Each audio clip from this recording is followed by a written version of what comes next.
Vous voyez ces images? Déçu, très, très déçu. Ce matin, j'étais avec mon comité de direction, puis ensuite, je croisais des employés dans notre édifice ici au siège social. Et les employés sont extrêmement déçus. On sait que les gens s'attendent à ce qu'Hydro-Québec soit plus blanc que blanc. On a tous passé un épisode difficile avec la commission Charbonneau.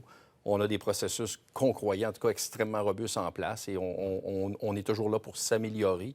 De toute évidence, il y a quelque chose qui nous a échappé. On a 17 ans, 17 ans. Alors, c'est là qu'il faut retourner. Alors, vous avez vu, on a agi extrêmement rapidement ce matin. Cet employé-là a eu ses accès coupés à 5 heures ce matin. J'étais moi-même impliqué dans ces décisions-là ce matin avec eux. On a tout de suite contacté l'UPAC aussi à 6 heures ce matin pour leur dire on a besoin de votre aide, on veut faire enquête, on va faire plainte par rapport à ça. C'est totalement inacceptable. Totalement inacceptable. Je vais vous poser la question, est-ce qu'il y a d'autres enquêtes menées par parce que vous avez votre propre corps policier Absolument. à l'intérieur d'Hydro-Québec, est-ce qu'il y a des cas d'enquête présentement sur des employés dont vous suspectez peut-être les relations? Vous savez, il n'y a jamais de système parfait qui va pouvoir tout capturer. Alors, sur quoi on compte le plus, c'est la dénonciation. Et on a un système chez nous de dénonciation. On dit toujours à nos employés, même à nos fournisseurs, si jamais vous avez connaissance de quelque chose qui n'est pas fait selon les règles de l'art, qu'il y a de la malversation ou autre, on vous demande de dénoncer, vous êtes protégé, ça sera confidentiel. Dans le cas qui nous précise, on n'avait absolument rien. On a vérifié s'il y avait eu des allégations dans le passé. En tout cas, aussi loin qu'on est allé présentement, il n'y avait absolument rien là-dessus. Et ça, c'est important. C'est un message important pour nous aujourd'hui, à tous nos employés, à tous nos fournisseurs. S'il y a des choses, il y a une ligne, une ligne téléphonique où vous pouvez appeler, dénoncer les gens, parce que c'est le meilleur moyen pour lutter contre... Je répète ma question. Combien de cas sont sous enquête à Hydro-Québec, de cas où peut-être il pourrait y avoir eu de la corruption? À chaque année, on a des dénonciations. Mes employés, là, la ligne, ça fonctionne. On en a des dizaines.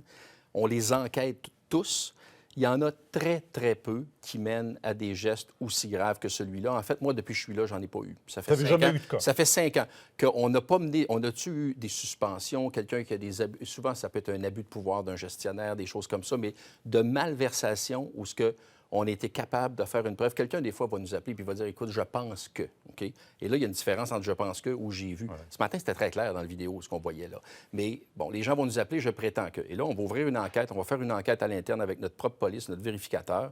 Et si on trouve de quoi, vous pouvez être certain qu'on va agir. Monsieur Dansereau, l'entrepreneur, qui dit être mal à l'aise parce que lui-même est impliqué dans un processus de corruption, mais ajoute, j'ai vu toutes les manigances, toutes les malversations. Si on ne corrompt pas quelqu'un, on n'a pas de contrat. OK.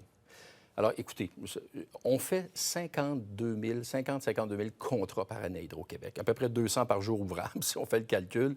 C'est beaucoup de volume. Je serais très surpris que son affirmation soit vraie. C'est presque impossible, parce qu'on a plein de processus en place, on vérifie ça.